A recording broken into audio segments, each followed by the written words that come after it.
Bad video games, poor frame rates, disappointing releases, awful graphics, and negative reviews. Throughout my 15 years of playing video games, I have encountered so many bad titles that the majority of people hated.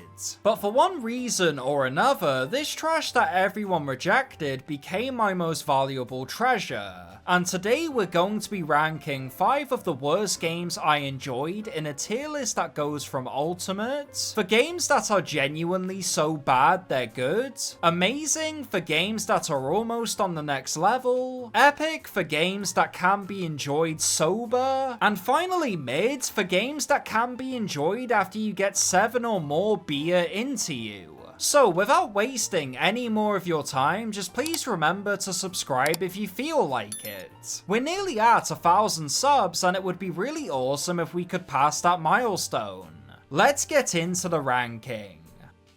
Kicking off this list, we have the Callisto Protocol, and yes, I probably know what you're thinking already. How could I enjoy something that's so mediocre, and let's be real, something that's fucking disappointing? The Callisto Protocol is one of the most outrageous releases I've ever been a part of, because this title had so many things going for it. We had Josh Duhamel, a survival horror setting which looks so creepy and mysterious in all the right ways. And most importantly of all, it was the successor to Dead Space. This game basically had everything going for it. There was no reason to suspect it would be bad because everything from the graphics to the gameplay to the general atmosphere of the experience looked fantastic. However, when the game finally came out, many would unfortunately come to discover that this thing was kind of a disappointment. And not only was it a disappointment, but it was inferior to Dead Space in basically every possible way. The general design of the game was lazy and incredibly unengaging, the combat was repetitive with very little enemy variety, and while yes, the graphics were really awesome, after a certain amount of time, you quickly realize that the game doesn't really have anything too ambitious or creative to really offer. And the DLC in this game is probably one of the worst fucking DLCs I've ever played in my entire life. Fuck the DLC to this game, it's so bad. But here's the thing, man. Besides all of the shortcomings of this experience, I freaking loved every single second of it. There's so many things I enjoy about this game, and I can't really communicate why I like it so much or why I like it as much as I do, because I just enjoy this game, right? I think the combat in this game is incredibly fun.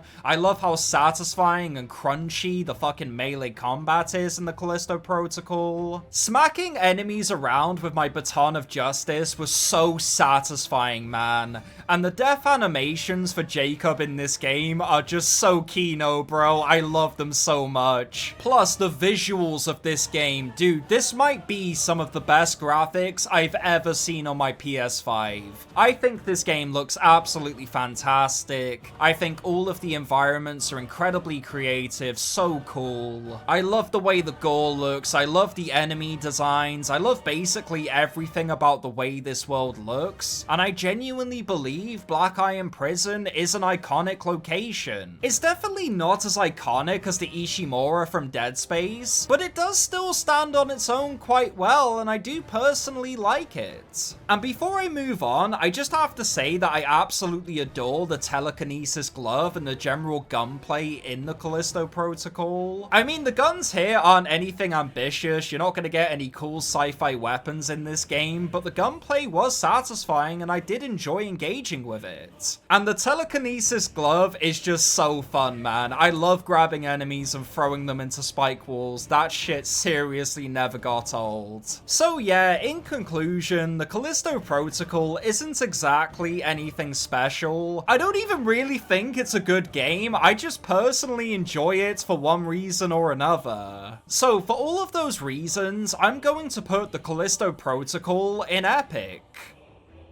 Now, coming up next, we have Resident Evil 6. And dude, I love Resident Evil 6. This game is such a fucking train wreck. This game is the most brain-dead, incomprehensible slop, and me and my cousin absolutely adore this pile of shit. There's so many things I love about this game, I honestly don't know where to begin. Just the entire experience is such a shit show from start to finish. What I adore the most about RE6 is it genuinely doesn't give a crap if you like it or not, because literally nothing about this game is taken seriously. If I could describe Resident Evil 6 in one way, it feels like a game that's constantly obsessed with one-upping itself at every possible opportunity. You fight an evil Ada Wong that's quite literally made out of semen, and at the end of everyone's campaign, you encounter this fucking monstrosity. Plus, and I don't even know how I forgot to mention this, literally 80% of this game is the most over-the-top action you've ever seen in anything. Resident Evil 6 is quite literally a straight-to-DVD action movie, and it's absolutely amazing. But here's the thing about Resident Evil 6, the gameplay in this title is absolutely fantastic. The gunplay in Resident Evil 6 is so crispy, it's so over-the-top and fucking insane. You can quite literally karate chop enemies in this game, and it never gets old. Plus, the gunplay is actually extremely enjoyable, and there's a lot of enemy variety in this title. Pretty much every single level in this game has a new weapon, a new boss, a new enemy, something that keeps the gameplay fresh and exciting. I was never even remotely bored while playing this, because this game just has no end to its insanity. And what makes all of this even better is the fact that it has co-op. I played this entire game with my brother through all 4 of the campaigns, and we could not get enough of it. So yeah, in conclusion, Resident Evil 6 is a beautiful disaster, which is exactly why it's going in Ultimate. I know this is a controversial take, but RE6 is one of my biggest guilty pleasures of all time. I freaking love this game.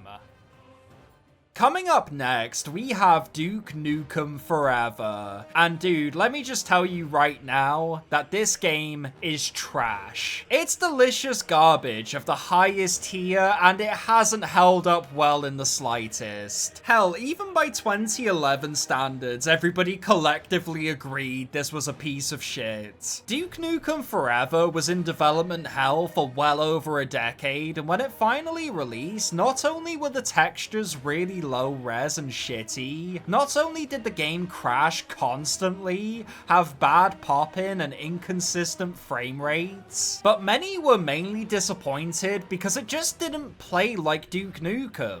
Dude, this game is so wild in a way I can only try to explain. Like, what game lets you piss on everything, grab your own feces and throw them at random objects, engage in really crappy mini-games which are just fucking terrible, and slap chicks' asses while getting a double blowjob playing the game that you're the protagonist of? Oh, yeah. That was fun. Was it good for you, baby? What about the game, Duke? Was it any good? Yeah, but after 12 fucking years, it should be. However, here's the thing. If you get drunk on like 6 beer and play this game, you're going to experience what is quite possibly the most entertaining male power fantasy in gaming. Because DNF is the most unapologetic, misogynistic, early 2000s product, and it's fucking gold, man. You never see anything that even dares to be 10% as unhinged as this game is, and it has to be respected. Like, dude, in this game, you raise an ego bar by just being the most degenerate, unhinged maniac, and it will never not be addictive. I love the cheesy dialogue in this game. I love throwing my shit at the wall. I love driving around in crappy RC car with god-awful mechanics. DNF is a guilty pleasure if I've ever played one, and nothing will ever be on this level of crazy toxic masculinity again. So in conclusion, Duke Nukem Forever is absolute jokes, but I really can't put this higher than the others just because of how many beers I need to enjoy this piece of shit. So for all of those reasons, I'm putting Duke Nukem Forever in mid.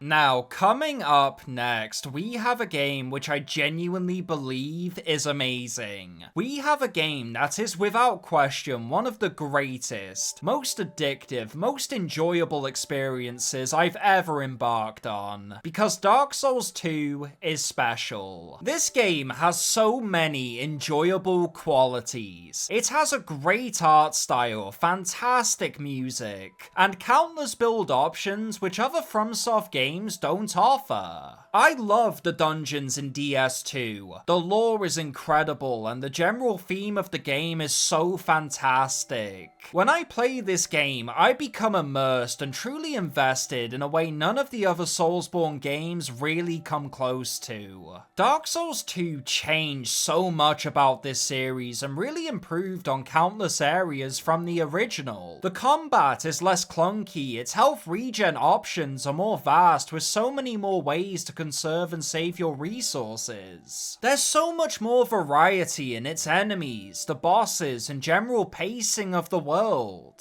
The sheer amount of levels and environments in this game has to be respected. However, Dark Souls 2 is not perfect. In fact, I would say it's one of the most inconsistent games I've ever played when it comes to quality. Because every great dungeon is followed by something abhorrent. Every somewhat decent boss is followed by the biggest piece of shit fight that just immediately kills all sense of momentum. This truly is a game where every pro is almost immediately followed by a con, which is why it's so divisive among the gaming community. DS2 really is everything everywhere all at once. It's a giant wall of 100 ideas thrown at it like visceral darts. Sometimes it's the worst game you've ever played, but simultaneously addictive in a way you just can't quite describe. Because for all of the shitty hitboxes that are in this game, bullshit areas, and terrible bosses this game has, you'll quite often immediately be met with something extremely memorable shortly after. It's a game I constantly come back to for my ultimate love-hate fantasy, which is exactly why Dark Souls 2 is going to go in the amazing tier.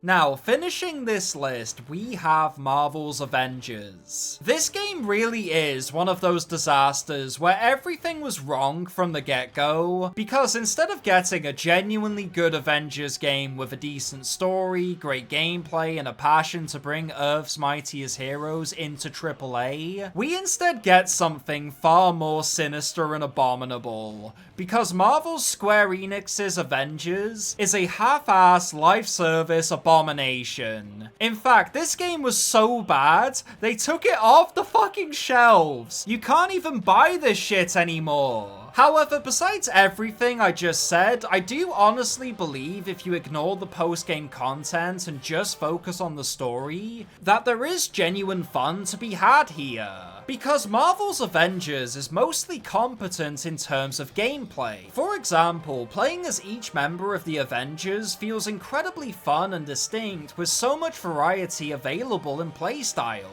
They really could have been lazy here and just make all of the characters play the same, but they didn't, and it has to be respected. Most of the levels in the main campaign are enjoyable with some incredible set pieces sprinkled throughout, making this campaign feel incredibly high budget and even impressive at times. I even enjoy playing as the Hulk, he's freaking awesome. And man, we need to talk about MODOK. This is unironically the best portrayal of MODOK we've had in a very long time, and I seriously love just how much focus and attention he gets in this narrative. Hell, even the boss fights are pretty good, with so much attention and care put into fights like Taskmaster, Abomination, and MODOK. Honestly, I genuinely love this campaign because there's some really juicy content here. I mean, if I'm gonna be completely honest, the campaign here really isn't even that bad, it's just kind of forgettable. This game is so shameless, so monetized, so greedy, so corporate in every possible way. And what makes this so infuriating for me is I can see the talent behind this product. The voice acting is stellar, the graphics are actually pretty fucking good, and the gameplay is enjoyable. However, every single pro comes with a con, because while yes, the gameplay is good, the mission design for most of the post-game content is fucking awful. 95% of the missions in this game are just hardpoint, killing an enemy or a boss, and breaking some generators. It's quite literally Godzilla from 2014. So for all of those reasons, I'm going to put Marvels Avengers in mid.